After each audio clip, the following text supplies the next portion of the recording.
Documentary দেখানোর জন্য আসছে। কি করছেন আপনারা? শহীদদের জন্য আপনারা কি করছেন? একটি রাষ্ট্রীয় অনুষ্ঠান, সামনে দেশি বিদেশি অতিথি, জুলাই শহীদ পরিবারের সদস্য, আহত যোদ্ধা আর রাজনৈতিক নেতারা। কিন্তু সম্মাননার মঞ্চে প্রশংসার বদলে হঠাৎই শুরু হলো তীব্র প্রতিবাদ। একটি প্রামাণ্যচিত্র ঘিরেই মুহূর্তে বদলে গেল পুরো পরিবেশ। প্রশ্ন উঠল, জুলাই আন্দোলনের ইতিহাস কি সঠিকভাবে তুলে ধরা হয়েছে, নাকি গুরুত্বপূর্ণ অধ্যায়ই বাদ পড়ে গেছে? জুলাই গণ অভ্যুত্থানের দ্বিতীয় বর্ষপূর্তি উপলক্ষে মুক্তিযুদ্ধ বিষয়ক মন্ত্রণালয়ের আয়োজিত অনুষ্ঠানে প্রদর্শিত তথ্যচিত্র নিয়ে আপত্তি তোলে জাতীয় নাগরিক পার্টি এনসিপি। তাদের অভিযোগ, আন্দোলনের ধারাবাহিকতার গুরুত্বপূর্ণ অংশ, বিশেষ করে বৈষম্য বিরোধী ছাত্র আন্দোলন, ৯ দফা, ৩ আগস্টের ১ দফা ঘোষণা এবং কয়েকজন গুরুত্বপূর্ণ ব্যক্তির ভূমিকা সেখানে স্থান পায়নি। এ অভিযোগ তুলেই এনসিপির নেতাকর্মীরা ভুয়া ভুয়া স্লোগান দিতে শুরু করেন।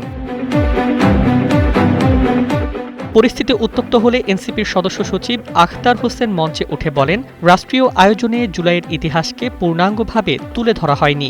পরে তিনি সহযোদ্ধাদের নিয়ে অনুষ্ঠানস্থল ত্যাগ করেন। এ সময় কয়েকজন বিদেশি কূটনীতিককেও অনুষ্ঠান ছেড়ে বেরিয়ে যেতে দেখা যায়, যা পরিস্থিতিকে আরও আলোচনায় নিয়ে আসে। বিতর্ক থামাতে মুক্তিযুদ্ধ বিষয়ক মন্ত্রী আহমেদ আজম খান ভুল থাকলে তা সংশোধনের আশ্বাস দেন। পরে স্বরাষ্ট্রমন্ত্রী সালাহ উদ্দিন আহমদও সবাইকে শান্ত থাকার আহ্বান জানিয়ে বলেন, জুলাইকে কোনোভাবেই দলীয় সম্পদে পরিণত করা উচিত নয়। এভাবেই কোটি কোটি মানুষের ঘরে দেশ জুড়ে ফ্রিজ একটাই, ওয়ালটন। ঘটনার পর প্রধান অতিথি ভারপ্রাপ্ত প্রেসিডেন্ট হাফিজ উদ্দিন আহমেদও তথ্যচিত্রের সমালোচনা করেন। তার বক্তব্য, জুলাই আন্দোলনের প্রতীক হিসেবে পরিচিত আবু সাইদের ছবি তথ্যচিত্রে না থাকা বড় ধরনের ঘাটতি। একই সঙ্গে তিনি বিএনপির চেয়ারপারসন বেগম খালেদা জিয়ার ছবিও অনুপস্থিত থাকার বিষয়টি উল্লেখ করেন।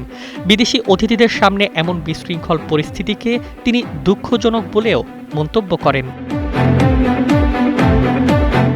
এদিকে সামাজিক যোগাযোগ মাধ্যমেও বিতর্ক ছড়িয়ে পড়ে। এনসিপির নেতারা দাবি করেন, তথ্যচিত্রে ১ দফা ঘোষণার ইতিহাস বিকৃত করা হয়েছে এবং আন্দোলনের কয়েকজন গুরুত্বপূর্ণ সংগঠকের ভূমিকা উপেক্ষা করা হয়েছে। ফলে একটি প্রামাণ্যচিত্রকে ঘিরে আবারও সামনে এসেছে জুলাই গণ অভ্যুত্থানের ইতিহাস উপস্থাপন ও রাজনৈতিক ব্যাখ্যা নিয়ে নতুন বিতর্ক। Desk report, Bangladesh bulletin.